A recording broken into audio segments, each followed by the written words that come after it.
beautified and landscaped by such many.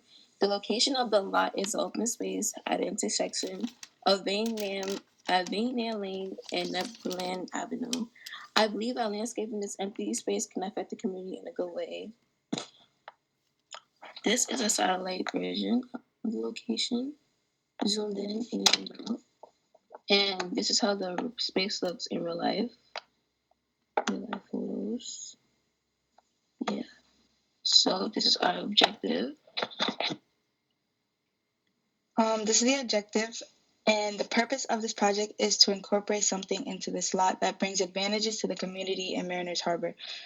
We expect the lot to improve the community. With an empty lot, it just looks like the neighborhood is dull. These are theories that we have for the lot. A community garden where people of all ages can benefit from it and they can help grow the garden. And it also has a benefit of nutritious foods. A community center, it could be a place where everyone in the neighborhood could come do activities, have public meetings, or get general support of the community. A library where the community can come and be able to sit in and read or study for anything and for anyone in case they can't at home. Advantages and disadvantages. Some advantages of the vacant lot is that it allows us to have the freedom to build whatever we feel is best for the community. And it brings many different people of all ages and cultures together. However, some disadvantages are that the land itself may have some physical issues, may not be fixable, and people need to follow COVID guidelines. Okay, here's a conclusion. In conclusion, we want the lot to make civilians feel better in the community. Kids can come outside and have less screen time. Older citizens can start a garden or just spend time together. We hope whatever is decided to be put here is a great advantage to all ages in the neighborhood. Thank you. We are done.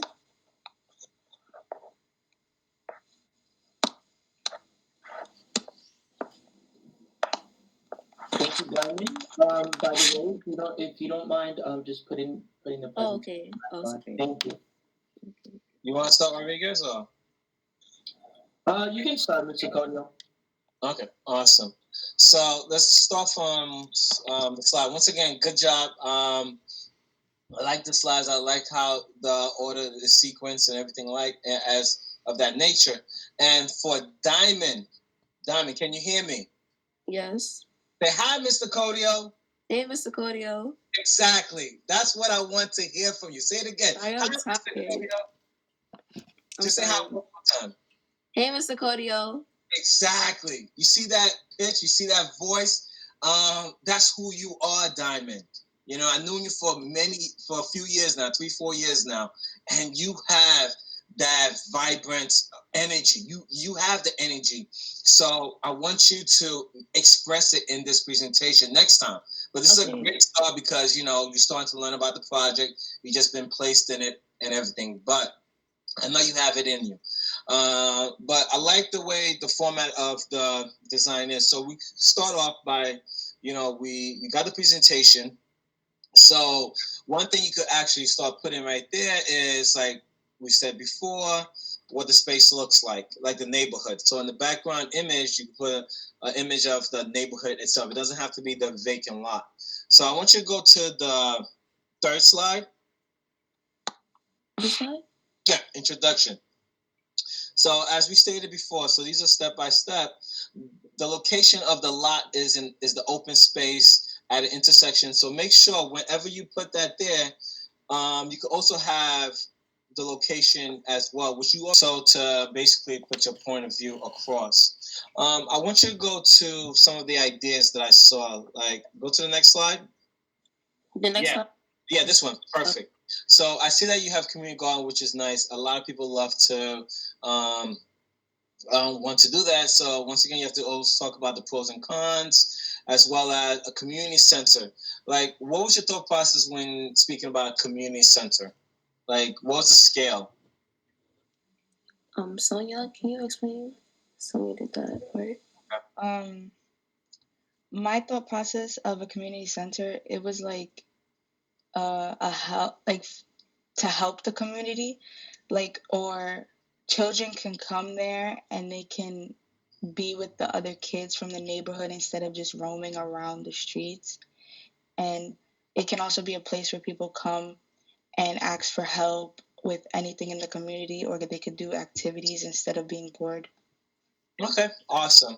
And I've seen a lot of stuff. I want you guys to research. I don't want to give you the answers for that, but there are a lot of scaled down community centers where it doesn't happen every day, but usually they put up a tent or they put up something there for the community to come in, and then after that, it just becomes like a simple garden area, community garden. But they can incorporate all three of them could be incorporated, especially the library. There's other libraries in the surrounding area, so I want you to find out, research where the library is located in that area. But similar to what we've done at WHSAD when we did the Little Free Libraries with Heather Butts, to improve literacy in the neighborhood, to show how not students, young adults, kids could begin to love reading. And that's one thing. It might not be an actual physical library, but it could be a day or a weekend of people coming in from the libraries or from different bookstores to sell their books, as well as have a reading session with the community. So I want you to think about that concept. Look up more research on that. Go to the next slide. Okay. So for the advantages and disadvantages, I want you to be a little more concrete when it comes to being able to have freedom to build what we all believe is the best for the community. So I want you to go in depth in that. I'm not going to speak too long because I know that Kester Rodriguez will have more to add on to that, but just to do a little more research. But good job the way you started off the presentation. I love the structure. So now one of the key things is having imagery of what you want the space to look like, to start trying to sell it. Because I know the concrete information is going to come much later on, but a simple mood board of like the different ideas that you guys might have. But other than that, good job. Okay? Okay, thank you. Welcome. Diamond, what do you say? Thank you, Mr. Cordio. Yes! Awesome. Great job, Sonia. Thank you. You know, I was actually I wanted to say that Diamond. I'm very happy that you're actually part of this program after a couple of years already.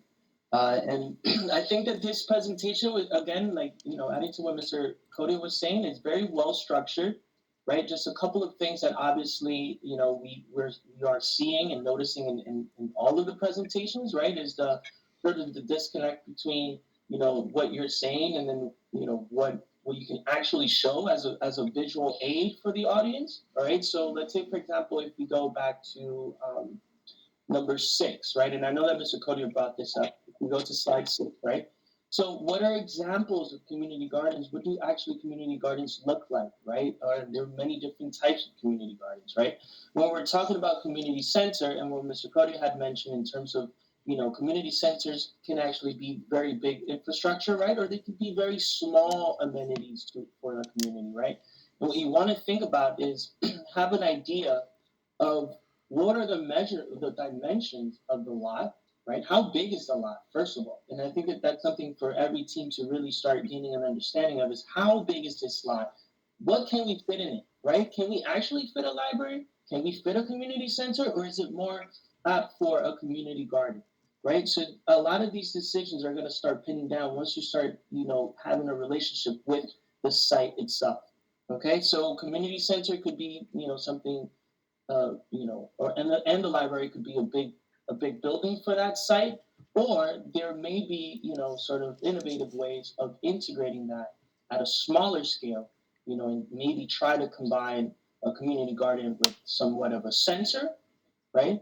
But we can have those conversations later on. What the next, one thing again is, what do community gardens look like? What do community centers look like? Libraries, etc. All right. So we want to see images accompanying the text. But really good, good start. for everyone so far. Thanks. All right. Yeah, nice work. Let's go to the introduction slide, please. All right, I'm coming at you when there's some mechanical issues. You have grammar issues. That first sentence, it ends with such many. I don't understand that. What's going on there? Will be beautified and landscaped by such many. A lot of people. Yeah, I mean, come on. That's so just clean that up, please. You don't need to get all like crazy language and stuff, but go through your slides, go through the language, and make sure that you're not putting something up. People are just like, huh? What? What's going on there? So that, please go to the site photos. The next slide. You are, I think, remind me if I'm wrong, I may be wrong, but I think you're the first group to show on the ground photos. I don't think we've seen those before. That is correct. Oh, I'm sorry. No, What's that? why are you apologizing? My God. That is very correct. I wanted to make that comment also earlier. Very good. Yeah. Why are you apologizing, Diamond? No, because I thought you were like, why did she put that? If nobody Why? saw it? Because I'm a negative person? No, this is wonderful, No. Diamond. This is spectacular. It helps me envision what the site looks like. All right? It looks like a pretty big space. But as Mr. Rodriguez was saying, as you become more familiar with the site, you need to do the dimensions. You need to provide dimensions and the site analysis.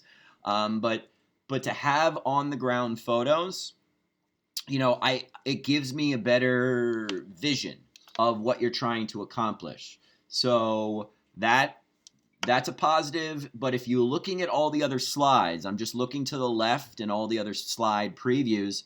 This is the only slide with any images, right? Everything else, all the other images are stock images from the slide template and not from the research you're doing. So feels a little bit, well, I mean, it's a first draft, right?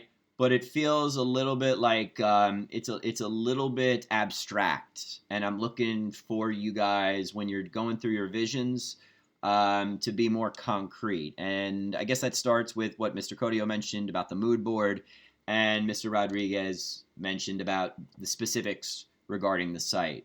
And community center. What does a community center look like? All that stuff.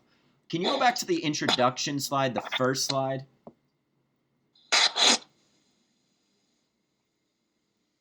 The very first slide. No. I'm sorry. The first slide. The slide. Yeah, my bad. The title slide. Okay, so Diamond, Sonia, and Jordan all spoke. Very good. How'd you feel, Diamond? How'd you feel, Sonia? How'd you feel, Jordan, with your first presentation? I was a little nervous, but I got the hang of it. And now I got your feedback, so now I know what to put in the next one, so it can be better. Thank you. Sonia, Jordan? I was nervous speaking too, and I think I could get better with that. But besides that, thank you for the feedback. Jordan? I felt okay. Thank you for the feedback. All right, so Diamond, I will concur with both Mr. Codio and Mr. Rodriguez. It's great to hear your voice. And it sounds like you're becoming more and more confident. And as you guys present, you, Sonia, Jordan, you will grow in confidence because your knowledge of the subject matter will become more thorough, and understanding leads to confidence. Great first draft, great first presentation. Fix the mechanics. Okay.